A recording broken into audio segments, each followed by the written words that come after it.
Okay, so the lighting and everything where I'm situated right now sucks. So I'm just gonna jump in, do this really quick, and then I gotta head out. My kid's already in the car and everything. We are going to a Métis festival here in town. I'm excited. So I just put up a poll on the Besties Discord channel for Kayla's Besties. This vlog is all about books that Kayla's making me read, but really it is the Sell Your Soul Besties Readathon, all about the information that was put out on the spreadsheet and reading books from people who have your same astrological sign and your Enneagram. So I have 4 books that I want to read this month, and how I picked the books was by looking at what Kayla suggested for type 9 and for Sagittarius, and then picked the books that I already physically have on my shelves, so on my TBR. So I just put up a poll. What should I start with? Today is June 8th, and this readathon goes for the entire month. So I'm hoping and praying I can get to these 4 books. So I have Remarkably Bright Creatures, which has a relationship between this custodial worker at an aquarium and an octopus. So I love stories that have animals, and octopus are so interesting. So this would be like a 5-star prediction for me. So I'm nervous and excited about this one. The Vanishing Half by Britt Bennett.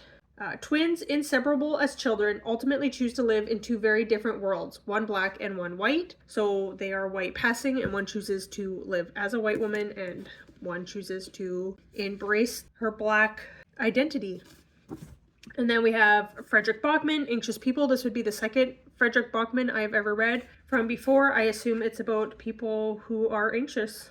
Looking at real estate isn't usually a life or death situation, but apartment open house becomes just that when a failed bank robber bursts in and takes a group of strangers hostage. I read Britt Marie Was Here a couple years ago and absolutely loved it, so I'm also excited to jump into more Frederick Bachman. And then Holly Gramazio, The Husbands. I'm really excited. This should be a fun, lighthearted read. I got the poll up. 6 people have voted already, and I put it up for 4 hours. So when I get home, I will find out what I'm jumping into for starting off this readathon. Okay, Jesper, throw it. Yay! Just coming out of his middle. Alrighty, ladies.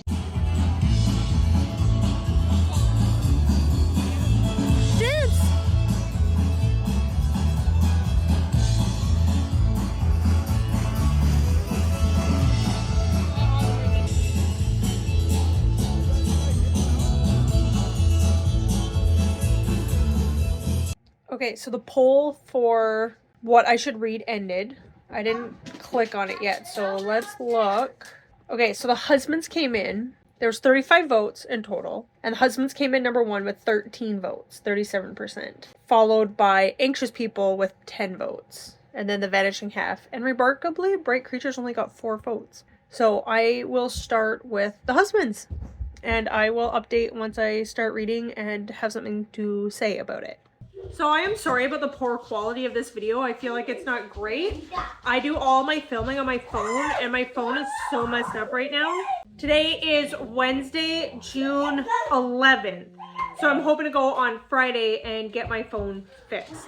So we'll see how all of that goes. Anyways, I suck at reading, especially like as soon as I'm like, this is part of a vlog, this is part of a readathon, it's like I just don't care about reading anymore, and I give up on all of my books. So I am reading The Husbands. I started this a couple of days ago, and I just had a bath, and I'm only on page 68. I read about maybe 20 pages while I was in the bath. I am such a slow reader. I looked to see if I could get an audio of this, but it's gonna be like a long wait, longer than I want to wait for it. So I'm gonna see if I can find an audiobook for some of the other ones I plan on reading this month. We'll see. Hopefully one of them has to have an audiobook, like Anxious People, The Vanishing Half, and Remarkably Bright Creatures. They're all pretty popular and new books, so they should have audiobooks, but being popular and being on the newer side, they might have long waits as well. So sometimes a skip the line comes in and you can listen to it a little bit sooner than anticipated, so that'd be good. This book, I am enjoying it so far.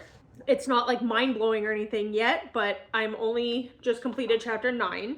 And we jump right into this story. So this is a story. Lauren is coming home from her friend's hen party, like a bachelorette party, I guess. and this takes place in or around London. Yeah, her flat in London. So it takes place in London, and she comes home from her friend's party, and there is a man in her flat, and she's like, who are you? What are you doing here? Of course, like alarm bells start going off. Who is this person? Am I safe? And he's like, what's wrong? He is acting like it's perfectly normal to be there and to be with her and everything like that. And turns out he is her husband. And she is like, I left this evening and I did not have a husband. And now I've come back from this hen party and maybe I drank a little too much. Who is this person? My dogs and toddler are choosing to be extra loud right now because I'm recording. She manages to convince this guy that she's not feeling well and she needs to sleep on the couch, kind of thing. And he talked about going up into the attic to grab something or fix a light bulb or whatever. The next day, she wakes up, he is still there, and she's like, okay, what's going on? How do I get out of the situation? Like, she's so confused, right? And there are little things changing within her environment, within her flat. Like, she had hardwood floors before, now she has carpet. The colors of the wall have changed. Little things like that that she has noticed. So she goes out for a walk, and this husband, she just calls them the husbands because half the time she doesn't even know their names. So I had to move to the car. I had to go somewhere. I'm back now. The lighting is not great. The lighting is coming in from the passenger side window there. I thought it would be more like behind my neighbor's house, but no. The lighting is not great, but it is quieter in my car, sort of. My son is currently hanging outside his bedroom window. Love it. And I had to pick up a couple groceries, so my husband and other son were grabbing the groceries. Why do kids insist on giving parents like heart attacks? Anyways, I really have to pee as well, so hopefully this will make this a very quick update. My one husband is gonna finish grabbing the groceries, apparently. That's it, I only have one. But we don't have an attic. So Lauren comes home from this bachelorette party and she has a husband. And she's like, where'd this husband come from? I have no idea, I've never been married. But it's normal to like everybody else around her, her friends, her sister, everyone is like, yeah, that's Michael, I think is the first guy's name was. And little things have changed around her house and stuff. Like I was saying, she went from having hardwood floors to having carpets. You know, the wall went from gray to blue. Little things like that, right? And then the next day she goes out for a walk and the husband texts her and he's like, oh, there's something up with the light bulb in the attic. Can you grab one on your way home and I'll replace it? So she gets one, goes home, he goes up into the attic, replaces the light bulb or whatever he does up there, comes down, it's a new guy. And she's like, who's this new guy? And she scrolls through her phone. Her pictures have changed. She's now married to this new guy. There's other little subtle changes, like, okay, we still have carpet, but the runner on the stairs is black instead of green this time. Or the coffee mug she was holding went from blue to yellow or whatever, like these little tiny changes. And so she's discovering that every time these guys go up into the attic, they come down, it's a new husband. And it's funny because they take steps down the ladder, right? So you're seeing them like feet first. And the one guy comes down and all she knows about him is that he has shoes with the individual toes. And she's like, no, I still need you to go grab that thing from in the attic. And he's like, okay, and goes back up. She's like, I don't even want to see this guy's face. I don't care what he looks like. I'm not having him. I eat my candy. It's for Sophie. No, I'll pick one on. So I am only 68 pages into this. It is a little bit repetitive with her sending husbands up and down the stairs, but it hasn't gotten too repetitive yet. And right now, it makes sense. Like, that's what you would do to kind of like try and figure out your situation. And it is interesting because it's not just who she's married to that changes and little things around the house that have changed, like how you would decorate your house and stuff because, you know, you're with a totally different person. But like her sister is married and has kids in the regular normal timeline, and in most of the timelines that sister is still married to that same person and still has the same kids. But with the one husband, her sister's living with her and she's like, no, me and that girl broke up like when you were getting married to this current husband that you have. What's up, Soph? Jesper's got your gummies. The husbands, take 3. Let's see if we can do this or not. Hi, this is Bowser. Yeah, he's a big suck. So the husband I'm on right now, his name is Felix, I guess, and he's like super rich. He's like super rich, but we have no idea what he does, and she doesn't even know his last name. She just in her phone it's just Felix B. So she's like trying to Google him, like Felix, lawyer. Yes, I can see Rylan. Felix, lawyer, London. Felix, crime boss, London. Felix, whatever, banker was one of them. Trying to figure out what the son is aggressive. Trying to figure out what he does, but she can't figure it out. But she's only known him for like a day. So it's kind of sad because she found one husband that she really liked and connected with, and they went to the wedding together. And then he goes into the attic for whatever reason, and she loses him without, like, she doesn't send him back like she has with the other ones. And she's, like, devastated because she was, like, felt like she might have actually been falling in love with this guy. So that was sad. But she's, like, cycling through husbands like crazy. After she lost the one that she liked, she went through, like, 15 husbands before Felix came around, and she's like, well, I guess I could use a vacation. Because she finds out that, like, where she lives in her flat is actually, like, an Airbnb. And they live somewhere else, like, in the country of London. And I'll just figure this out and send him back later. But it's going to be more difficult to send him back because they don't actually live in the house with the magical attic. So the one thing, like, our house doesn't have an attic. Unless my husband's hiding something from me. Our house doesn't have an attic. But, like, how often do you go into an attic? These guys are going up there all the time. And it seems like it is just like a storage area. She doesn't have like a little space up there that has like a little cozy chair and a bookshelf or like a TV or anything like that up there. Like, why are they going up there so often? So that is interesting. Anyways, she's cycling through these husbands really fast. But because she's unattracted. There you go. Some of them she is not attracted to physically, but there has to be a reason why she married them, right? There was something that was attractive there. It's interesting because it really does change like everything in her life, basically. Sometimes it's just little things, but like in other timelines, she's affected things like her sister's marriage and her sister not being married and not having kids and stuff like that. So some of these timelines have pretty big consequences to the rest of her life. So that's interesting. I think this is a book where you just have to go with the science fiction of it all and the kind of like fantasy side of it. You just have to roll with it. You can't think too hard about it, like where are these husbands coming from? Where are they going? Why is it changing everything? How is it changing everything? Like, it's not one of those science fiction books that's trying to answer those questions like time travel. If you think too hard about time travel, it doesn't make any sense, and how things get affected and stuff like that. And I talk about this a lot when I talk about Outlander. And with Outlander, there's the time travel and they go through the standing stones and everything, and it's usually about 200 years, all this stuff. In Outlander, they do a little bit of explanation, but not too much. Some of those questions that come up with things like time travel and whatever do come up in Outlander, and it's such a long spanning series. I'm glad that it is addressed and not completely ignored. This is such like a short standalone book or whatever. It's not meant to like answer these questions. You're just there along for the ride. So if you're the kind of person who wants an explanation for all the science fiction and how this is happening, that this is not the kind of book for you. I don't know if I would put this in like my top 10 favorite books of all time kind of category. My dog just sat down on you and started scratching herself. I forgot to grab my hat. I don't know if I would put this as like an all-time favorite, but I can understand why people love it, and it's kind of fun and goofy so far.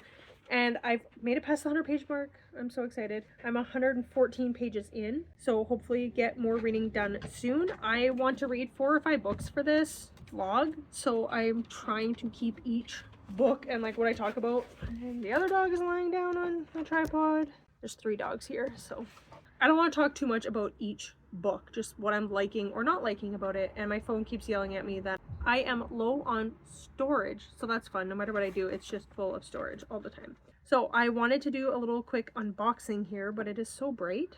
I wanted to open up a book that I bought for this, specifically for this readathon, Sell Your Soul.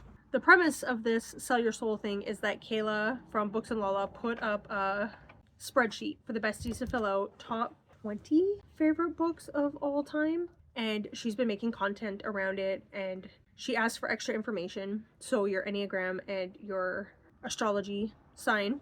And then she made, for the besties, recommendations. So like all the Sagittarius people, out of all the books that they posted, most of them had this book on their list and this book, and all the Cancers and Pisces and Aquarius and whatever, they liked these books. And so she made like a recommendation for every sign. And then she did that with the Enneagrams as well, type 1, type 2, type 3, and what those people had on their lists. And then she's looked at people like an Aquarius type 9 or a Sagittarius type 6 or whatever, right? Some of that fun stuff. So the point of this readathon is to read more books from the lists based on your Enneagram and your sign. So you can do things that are like I don't know anything about astrology. I don't follow it personally. It is like actually against my faith belief system, so I don't follow it, but I know that I am a Sagittarius, and I used to read my horoscope like whenever I saw it like in the newspaper as a kid kind of thing, but I never like put much into it. I just don't do it anymore now, just out of my faith. But I know I'm a Sagittarius, but you can do like your moon rising, your sun rising, your whatever rising signs and stuff, and find other people that share those with you, and then you can look at their top favorite books and see what you want to read that they have, and then your Enneagram number, and then you have like your wing. I don't know what my wing is yet, but I'm an Enneagram 9 according to the test I did online. So you find other Enneagram 9s and read what they have on their list. So I got a book. As a Christian, I wanted to look into this a little bit more because you're not supposed to actively follow your astrology signs and stuff like that. I think like the way I interpret it when I read that in the Bible, it's not so much about it being like sin or not. It's about, as a Christian, you're supposed to be going to God for these answers, not looking at the stars and the way, where the moon was and the stars and what the sky looked like when you were born. You don't look to that stuff to answer the great big questions of your life and how you were created and what you were meant to do in your life and all this stuff. You're meant to look to God to answer those questions. So it's more about where you're looking versus like it being bad to look at the stars kind of thing. So I just choose not to follow that stuff, but I am reading, one of the books is for the Sagittarius one. I can't remember what book it is. If it was the husbands, maybe, I can't remember. But Enneagrams and personality tests and stuff are a little bit different because God did create us in certain ways, and there are going to be like personality traits and whatever that you can see in other people and whatever, if you're more like this or more like that or whatever, right? But we should still be looking to God. So I got this book about More Than Your Number, a Christ-centered Enneagram approach to becoming aware of your internal world. When I was Googling it, this seemed like a good one to look at because people talk about, some people get like too much into the personality tests and looking at their Enneagram, and again, not looking to God for those answers, but this can be a way to kind of guide you in your spiritual journey as well. So I don't know how much of this I'm going to get read. We will see. I'm the type who wants to read front to back. I want to read the whole book, but maybe I can just focus on my Enneagram. So type 9 is the peace mediator. So part 1, seeing the world within. Part 2, exploring the Enneagram and your Enneagram internal profile, EIP. Mapping out your Enneagram. And then it goes into the types. Or mapping out your Enneagram is the types, 1, 2, 3, 4. I just want to know if there was a test in here. There's a picture of a sheep. So cute. It's talking about the Good Shepherd and why we need a shepherd. So I'll get more into this when I read it. I thought there might be like a quiz or something you could take in this. It doesn't look like they have a test in the book, but they probably have somewhere you can go to take the test. I imagine they would tell you that somewhere.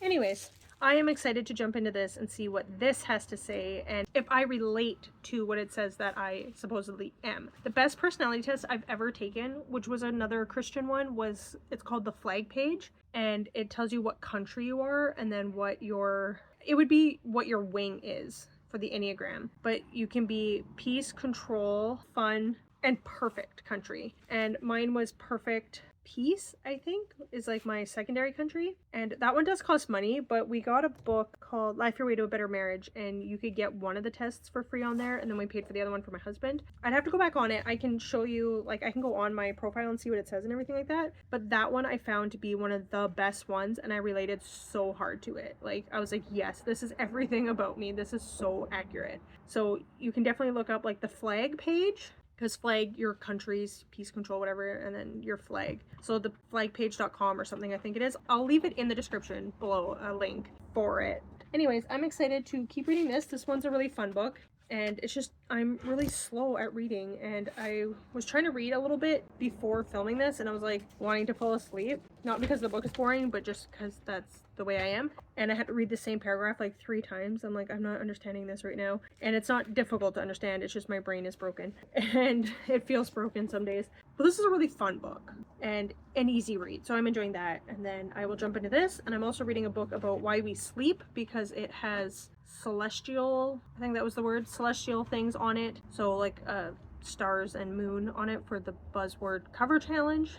I'm reading that as well. So I'll talk about that a little bit in this because that's also like a Kayla thing. So yeah, we need to go shopping right now and then it's family night and everything. So we're gonna do a little bit of running around and read. This weekend's gonna be really busy. Today's Thursday, June 12th, Friday the 13th tomorrow. How exciting. And we have doctor's appointments, midwife appointments. It's Father's Day this weekend. The carnival's in town. The circus is in town. I don't know what's going on. It's an expensive weekend here in Fort McMurray apparently. I don't know how much of it we'll be doing.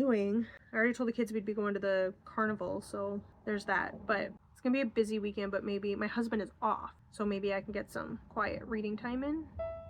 We'll see.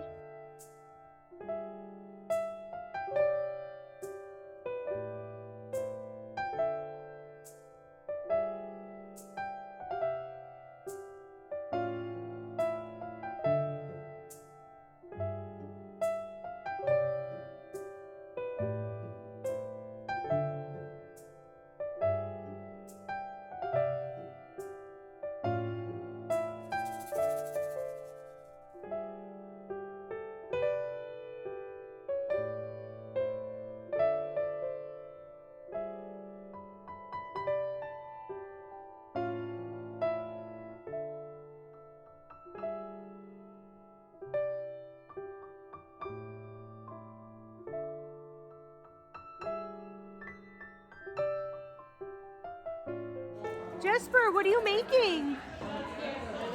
River cart. Well, for cars. Okay. A Red River cart? That's Is it already yummy? falling apart. Is it yummy? These are the wheels for the cart. Oh, Build on it. here. Okay. Build it. Upside down. I'm talking. What?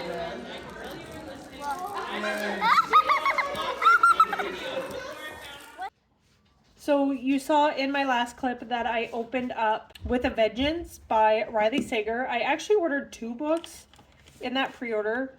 My son was doing some painting. Isn't it beautiful? And I forgot completely what books I ordered. I forgot that I ordered With a Vengeance. And then I got an email a couple days ago to pick that up. And I picked it up yesterday and then got an email today saying that my other book came in. So I had to go back to the bookstore today, but I'm not complaining.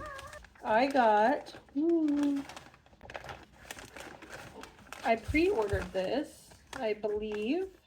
I must have been doing pre-orders because I know I pre-ordered the With a Vengeance by Riley Sager in order to get my bonus points. So I got this one. Doesn't it look beautiful and adorable? A Fellowship of Libraries and Dragons.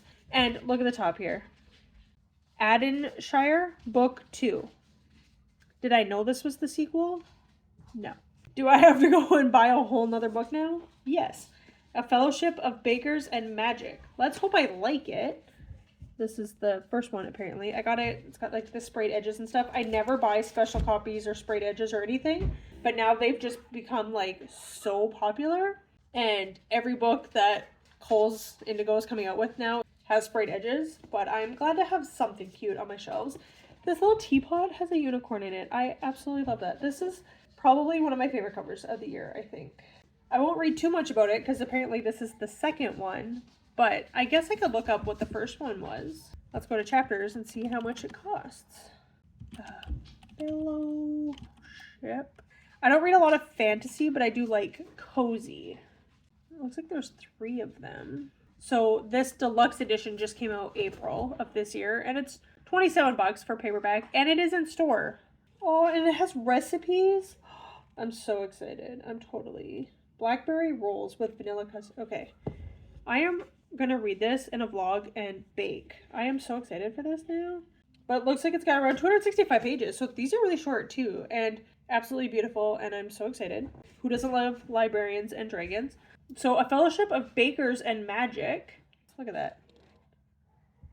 That's pretty. The little dragon is so cute. A journey of mouth-watering pastries, self-discovery, heartwarming friendships, and potential romance. And like I said, I don't do a lot of fantasy. That synopsis alone wouldn't have got me to buy it, but obviously I liked the synopsis of the second one. People-pleasing sunshine dwarf Dolly Butterbuckle is content with her simple tea magic and circle of friends. It's true that she might have once wanted more for herself and that she's never quite lived up to her family's expectations, but her life is just fine. That is, until she inherits a dragon egg. So I think that's what hooked me, was her finding the dragon egg. So I'm excited, and like I said, I like cozy. This just says fiction on the back. It doesn't say fantasy or anything like that. So I'm excited, and yeah, this will be some good baking, I think, for the summer. I also picked up a couple other little books. While I was there, they have the 3 for $10 deal. So I got 2 of this, the summer job, because I got my friend a bookmark for her birthday-ish. Have I sent it? No.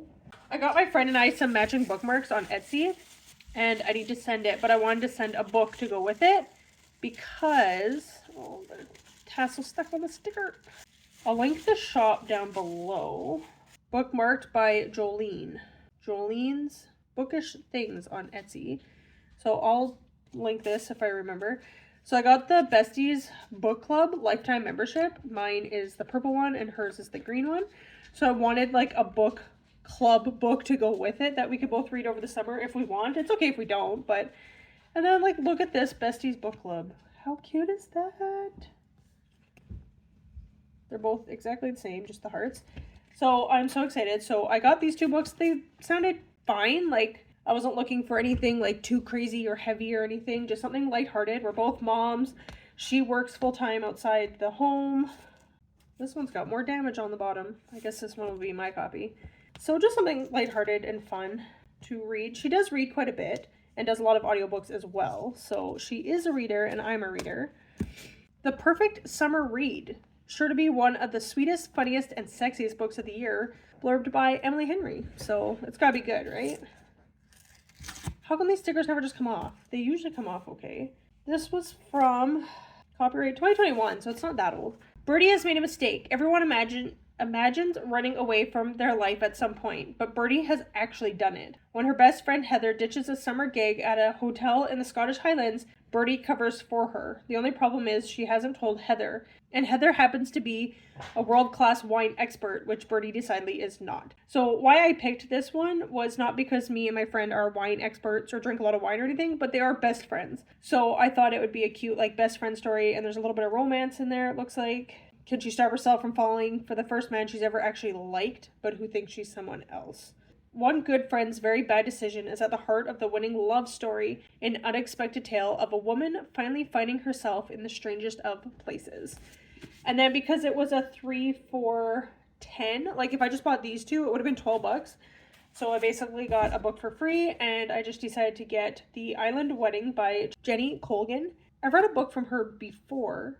They're quick, they're easy, they're fun. Little Beach Street Bakery, I think that's the one I read. She lives with her husband and their 3 children in a genuine castle in Scotland. That is so cool. On the tiny island of Muir, halfway between Scotland and Norway, Flora Mackenzie and her fiancé Joel are planning the smallest of sweetheart weddings, a high summer celebration surrounded only by those dearest to them. In the meantime, beautiful Olivia Matheson, who left Muir 10 years ago for bigger and brighter things, has returned for the summer with her wealthy fiancé. Olivia is determined to show everyone on the island how far she's come by throwing the biggest, most extravagant, most Instagrammable wedding possible. And she wants to do it at Flora's hotel the same weekend as Flora's carefully planned micro wedding. As the summer solstice approaches, can Flora handle everyone else's happily ever afters and still get her own? I think it'll be fun, cute, sweet, romantic. See that? Why did the other ones not come off like that? And then I just picked up this little book sleeve because it's so cute. And those books that I was buying were $10, so I could get the book sleeve too. Anyways, that's my little tiny book haul I wanted to share here, and I guess I have an excuse to go shopping for more cute little cozy fantasy books. And I'll put that in here. I'm still reading The Wedding People, but hopefully finish it tomorrow and move into another book soon. Hopefully. That's the plan anyways.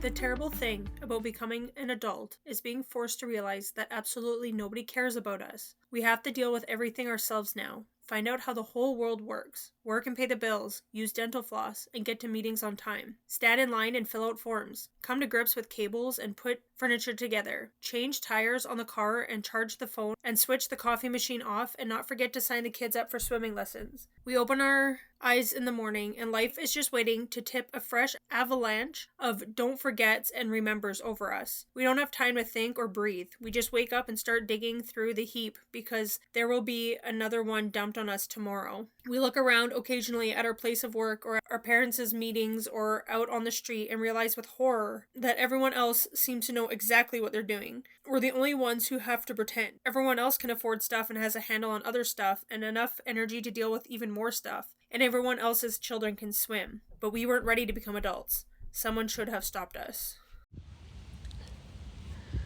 That wrong one. That bubbles. You don't have any soap in it. I'm making bubbles. Come on, pour the bubbles. All right, here. Oh! I thought.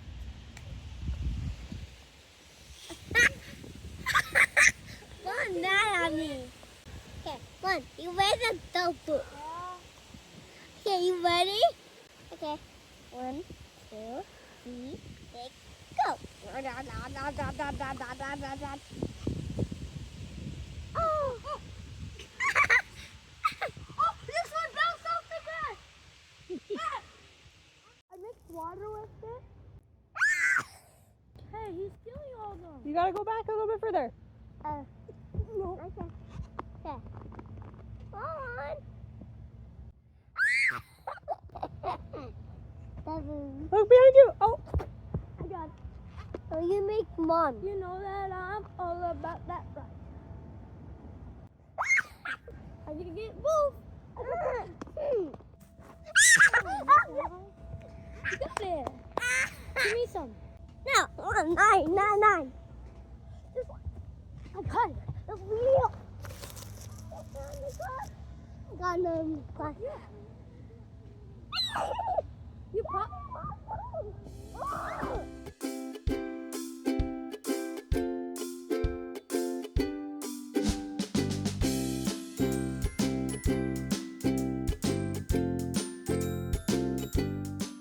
So I finally have a minute to talk to you about what I've been reading.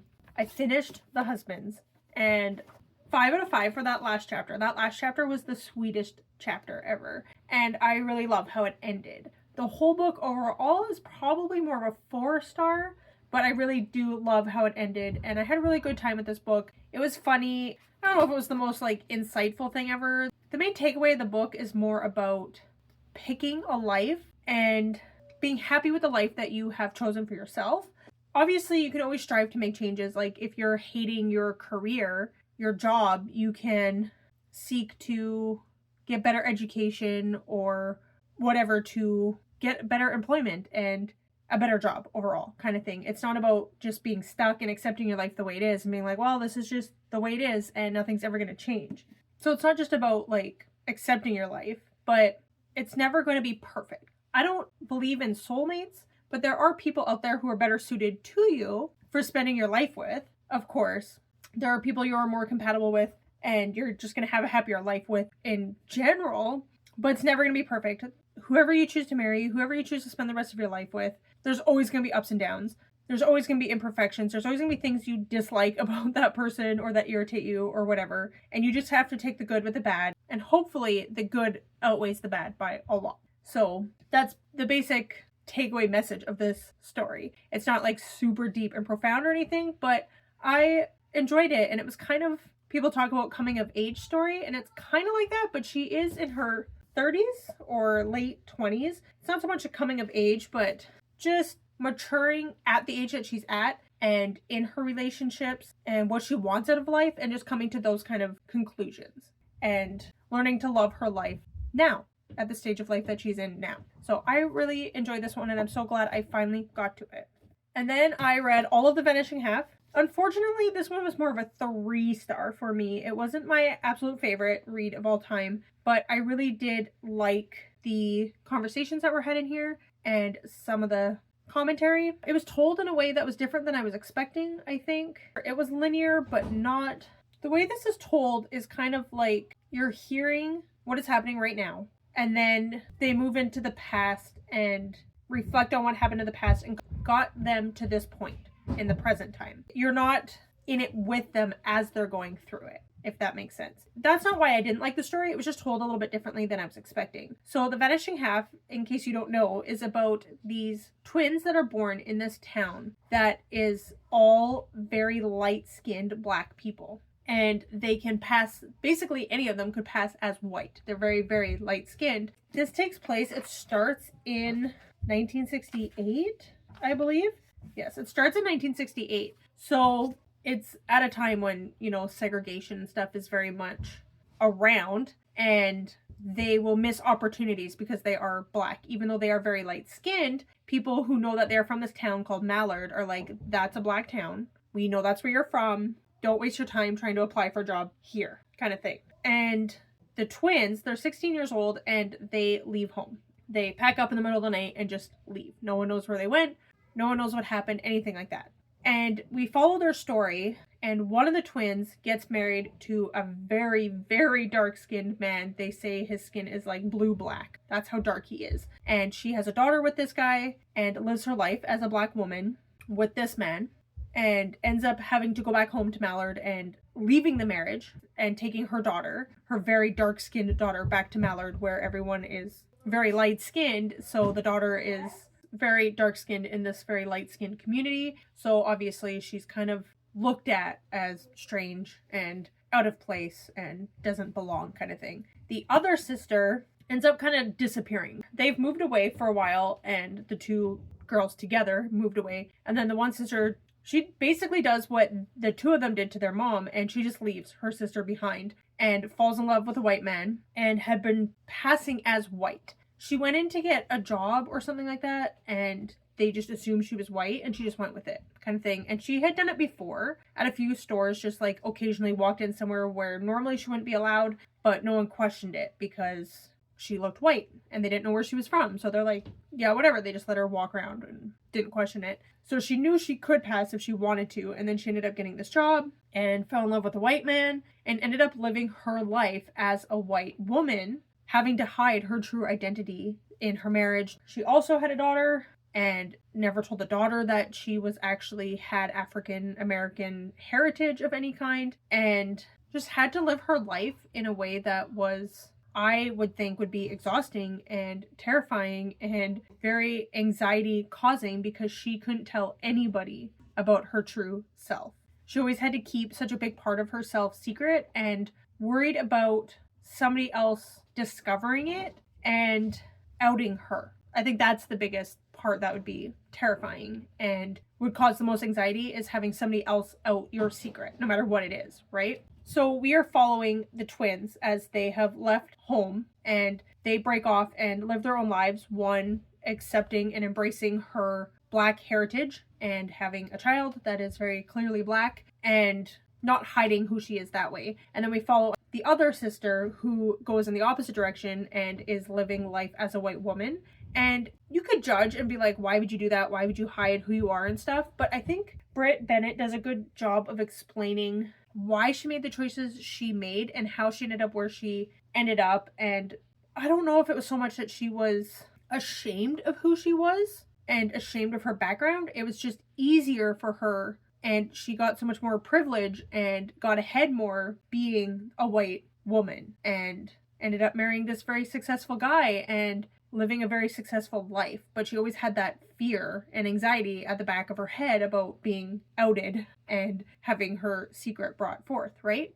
Like I said, it's very easy to judge somebody for what they did, but you have to take into context the time that this was set in as well, like the 60s, 70s, 80s, 90s. And I think Britt Bennett did a good job of explaining why the one twin, Stella, chose to live the life that she chose, and why the other twin, Desiree, chose to live her life the way she chose to live it. And it's very nuanced, and you can really feel for the characters and why they made the decisions that they made.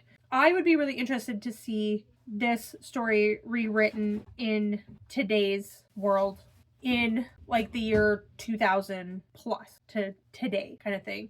I'm not saying that this has to be rewritten, and I'm not saying that I would like it more if it was rewritten. I'd just be curious to hear this story told in the 2000s versus it being written when it was written in the 60s and up to like the 90s-ish. So yeah, I'd be curious to see the differences that it would make being written in different time periods. I think would be really interesting. This wasn't my all-time favorite book, but I did enjoy it, and I'm glad that I read it, and I got to experience a story of a reality that I will never understand. And how do I put this? What am I trying to say? I got to experience a story of someone's experience of two people experiencing two wildly different lives, and how it affected them and their families and even their mom, and how other people around them perceived them and their decisions. So I would definitely recommend this book, and I'm glad I read it. I have nothing else to say about it right now. And then I have now picked up Frederick Bachman, Anxious People. I'm hoping to finish it tonight. I'm on page 249, and there is 336 pages. So I have just under 100 pages left in Anxious People. I'm really loving this. I feel like Frederick Bachman really understands the human race and people and parenthood and the challenges of being adult. That's all focus in here. This story is also told in a way that I was not expecting. This is about people who are in a hostage situation in an apartment viewing with a would-be bank robber, and the bank robber runs out of the bank, runs across the street to this apartment building, and there's a viewing happening, so that apartment door happens to be open. So the bank robber runs in there to hide from the police, and there's a bunch of people in there viewing the apartment to buy it, and it ends up becoming a hostage situation. So I was expecting that we would see these people as the hostage situation is happening and in real time, in present time kind of thing. It goes back and forth between the cops who are dealing with this situation during the events of the hostage situation, and afterwards, once everyone has been rescued and taken out of the apartment, and they're interviewing them. So it's going like the cop is interviewing a witness, and you're reading the interview, and then you're going and getting a chapter or a couple of chapters of what's happening in the apartment at that time that they were talking about in the interview. And it's kind of going back and forth like that. So that is an interesting way of telling the story, and it's good. It's fine. I'm enjoying it. I feel like I'm highlighting a lot in this because I love a lot of what Frederick Bachman is saying about society, about parenthood, about being an adult, and I'm really relating to that stuff. And some of the characters are in here, like when they're interviewing the witnesses, I'm like, I could never do that job. I'd want to like punch everybody. They are so annoying. But it's hilarious because I'm not the one who's interviewing them and having to deal with them. And I've always thought I would love to be a therapist, a counselor of some kind, and help people. I want to be able to help people and help them work through their stuff and whatever. And then you read books like this, and the one person is in therapy, and you're getting chapters hearing about her in therapy and how that session is going. And I'm like, people drive me crazy, and I would just want to like shake so many people and smack them and be like, what is your problem?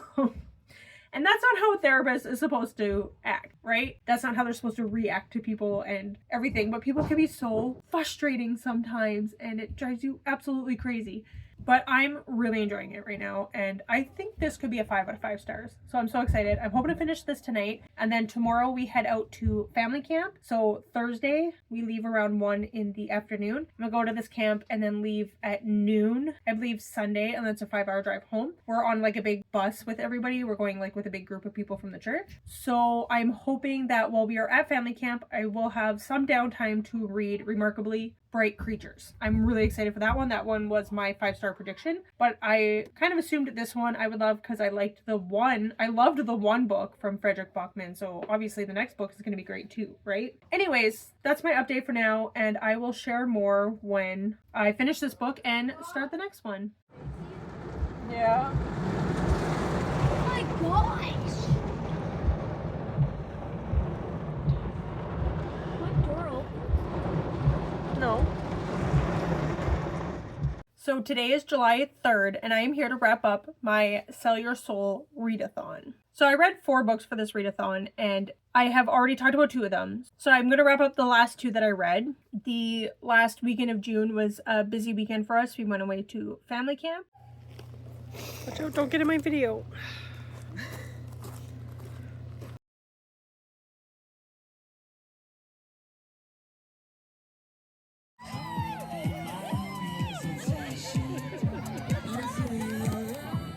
Go, Sophie! Run, Sophie!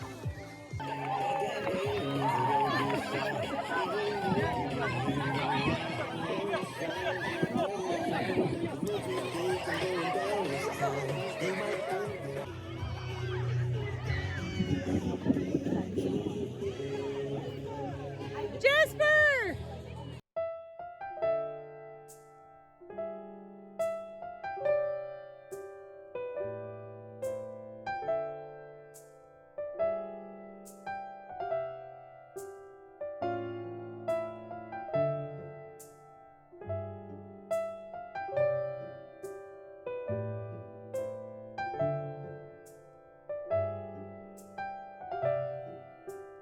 Now I'm recording. This is me. I'm not trying to. Oh, Molly, back up a bit. Back up, Molly. Watch out, Jasper! Ah, see? Oh, what? Okay, go.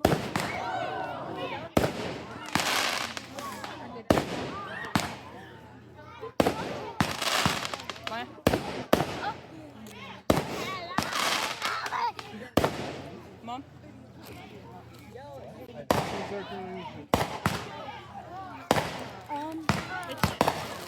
Mostly on the ground.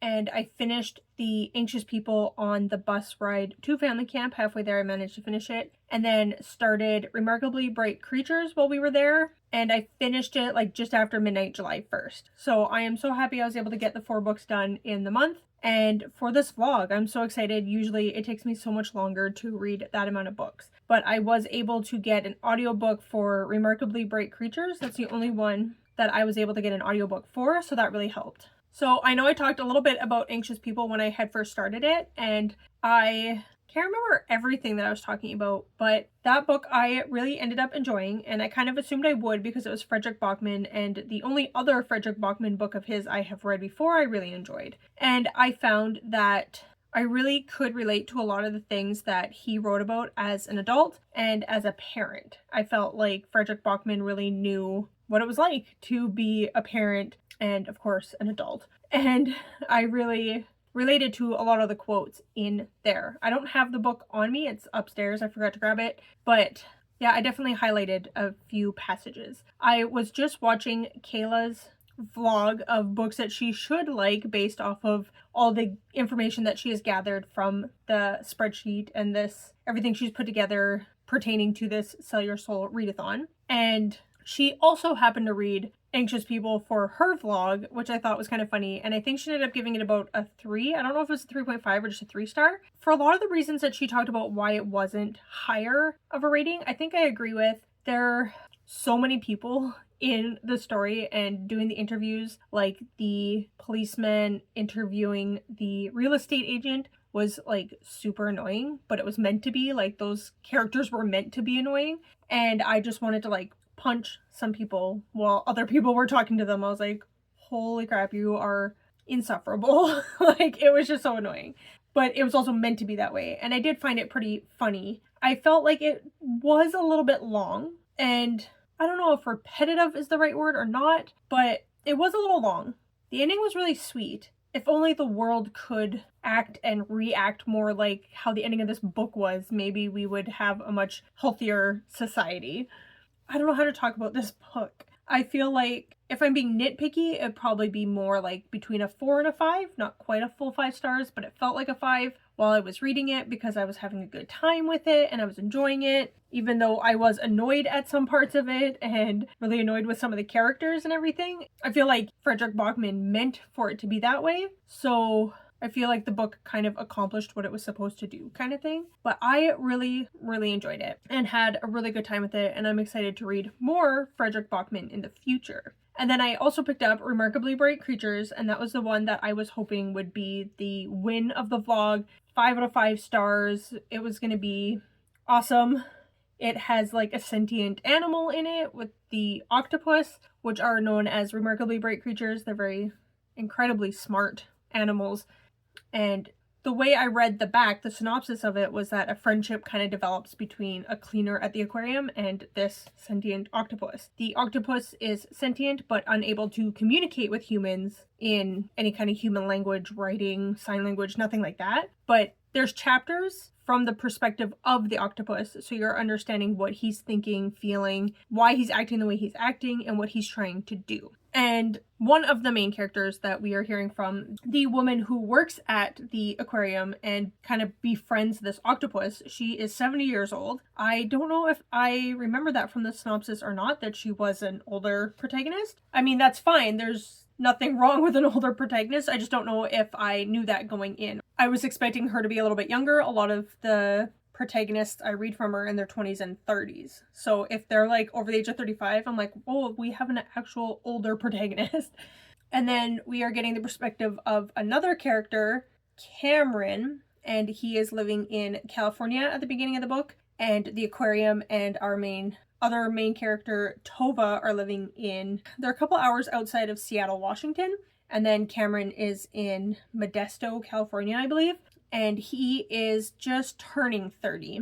And he's on a bit of a self-discovery journey. He loses his job. He feels like a loser. He hasn't been able to keep a job at all in his life. His girlfriend's broken up with him.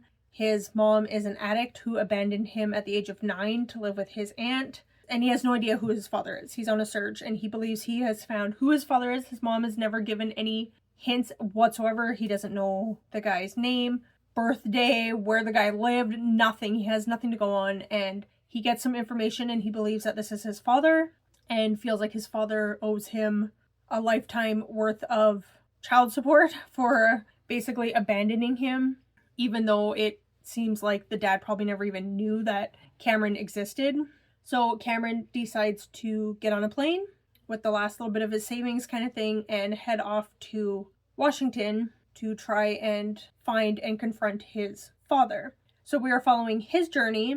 They talk about how he's very charming, but I found him a little bit annoying and young. He read really young for a 30-year-old. I think maybe just life circumstances. He hadn't really matured a lot. He was just kind of stuck in that, I felt like, early 20s kind of stage where he doesn't have an established career or anything. He keeps getting fired from jobs. He hasn't even had a chance to have an established career, but he's also blaming other people a lot for it. He's like, well, if only these people did this, or if only this happened, or I'm sorry I slept in and was late to work on the second day. Like, it's not my fault, blah, blah, blah. And he's just constantly putting the blame on other people, and he's never taking responsibility or ownership for himself and his own actions. Yes, there is a lot of stuff that happens to us that is out of our control, that is just circumstances, and it's just the hand that life has dealt you kind of thing. But you have to take responsibility for your own stuff and stop blaming other people. So I found him really immature and annoying. And I just really wanted him to stop bitching and complaining and grow up. So when we were getting the perspective from his chapters, I was not quite as invested because I was kind of just annoyed. And then Tova's perspective, she is 70 years old, living alone. She has lost her husband a few years ago and has no children and no family. no living relatives, no next of kin kind of thing. And she's living in her house that she grew up in that her father built. She got married and was living in that home and has been there her whole life, basically 70 years she's been in this home. And she's coming to realize she has an accident at one point and hurts her ankle. She hurts it at work, but then she's at home and she doesn't think it's that bad. And then a couple days later, she has to call the doctor and it's, yeah, you sprained it pretty bad. You have to be off of it for 6 weeks. It's a pretty bad sprain, more serious kind of than she thought. And she's realizing that she doesn't have anybody to help her if she falls in the house. If anything happens, like her friends, there's a group of women, there's 4 of them. There used to be 6, I think, and now they're down to 4. They're called the Knit Wits. And it started like 40 years ago and they would, like knit projects. They are just been friends this whole time. And I really love that. And I want a group of women like that in my life that just starts as like some kind of social club group kind of thing. And then we just become such good friends and keep it up even when we're too old to be doing something like knitting. Not too old to be knitting, but maybe we just physically can't do that project anymore. But the Knitwit women get together and decide to get Tova a phone, like a cell phone. And she's like, I don't need a cell phone. I have a phone in the dining room kind of thing. And they're like, no, what if you fall? What if this? What if that? Right? So she's beginning to realize that she needs more help and needs to maybe be living in a facility where there will be people around in case she gets into trouble, if she falls, if there's some kind of medical emergency. They will be there to help her and call an ambulance or whatever is needed. So she is going through this very big change in her life and just grappling with and wrestling with a new stage in her life and the closing of one chapter and moving on to another. She's dealing with a lot of past grief and just the idea of moving. It's just very upsetting and she doesn't want to move, but she feels like she has to and that it's the best decision, and she's kind of very practical about it, but she definitely has like mixed emotions about it because she doesn't want to move, but she knows it's probably for the best. And then there are a few chapters from the perspective of the octopus. Like I was saying, his name is Marcellus and he is near the end of his life as well. I guess the giant Pacific octopuses only live about 4 years in captivity, and he is coming up on the 4-year mark of being captured, and he was captured quite young, obviously, and that's kind of sad and depressing, and you're like, oh no, this is gonna end in like such a sad way, right? But I don't know, I wanted to be more connected to Marcellus and him as octopus. He was a little bit arrogant about his intelligence, but it wasn't super annoying or anything. Like, I could get on board with it. It was fine. He didn't really annoy me so much. Not the way that Cameron did in his immaturity, but I just wanted to be more connected with Marcellus. And I wanted the friendship between him and Tova to be more a part of the story. They have a few interactions and she saves him. He escapes his tank one night and gets stuck and he's unable to get out of a tangle of cords he gets stuck in, and Tova saves him and gets him back into the tank in time because he can only be out of water for about 18 minutes before his body starts shutting down. And being a senior octopus, it's even more dire if he's out for too long and things start to shut down like even faster. So that's how the friendship kind of starts, as she saves his life basically. And I just thought there would be more. I don't know what I wanted. I don't know what I was expecting out of this book. I just wanted more of a connection with the animal, I guess. There's a little bit of communication there, but not a lot. It's realistic. I guess I was hoping for a little bit more of a magical realism, sci-fi kind of something element about how they could communicate with each other. It was very realistic about how a human would bond with an animal and how we would perceive communication with an animal, especially something like an aquatic creature at an aquarium versus like our pet, our dog or our cat inside our home that we spend a majority of our time with and get to know their personality and quirks and everything like that. And then of course there is Cameron and Tova's stories cross at some point and they get connected and we see where their story develops and we see their friendship grow a little bit as well. And we do see Cameron grow and mature a little bit over the course of like the summer. It's not a very long book in terms of timeline of how much time passes. It's not a very long book. So we do see a little bit of growth and maturity there, which is good. I'm glad about that. but I just did not connect to the characters as much as I was hoping. So that was kind of a disappointment for this reading experience. And like I said, I was just hoping to love it more. So it would probably be more of a 3, maybe a 3.5. I just felt like it was okay. So that's what I read for the Sell Your Soul Readathon. I got my little reading journal here. It's just like a cheap one off of Amazon because I am terrible at keeping up with it. Like, I fill out nothing. This is May. I fill out nothing. I'm the worst. But I've been writing down things for TBR, like what would fit in with the buzzword and stuff. So I read Anxious People, Remarkably Bright Creatures, and The Husbands as type 9 books. And then for the Sagittarius book was The Vanishing Half. If you were part of the Besties on Kayla's YouTube membership, she made recommendation lists based off of like what all the Sagittarius people put were their favorite books. She made a recommendation list based off of that. And then for all the type 1 through 9 for the Enneagram, she made recommendation lists for each type. And those 4 books, I'm a type 9, obviously, and then Sagittarius, those 4 books were books that I already physically had on my shelves that I wanted to read as soon as possible. Most of them I wanted to read this year anyways. So that's why and how I picked those books. I did not go through like the bingo board or anything. I just wanted to focus on books that I already have on my shelf.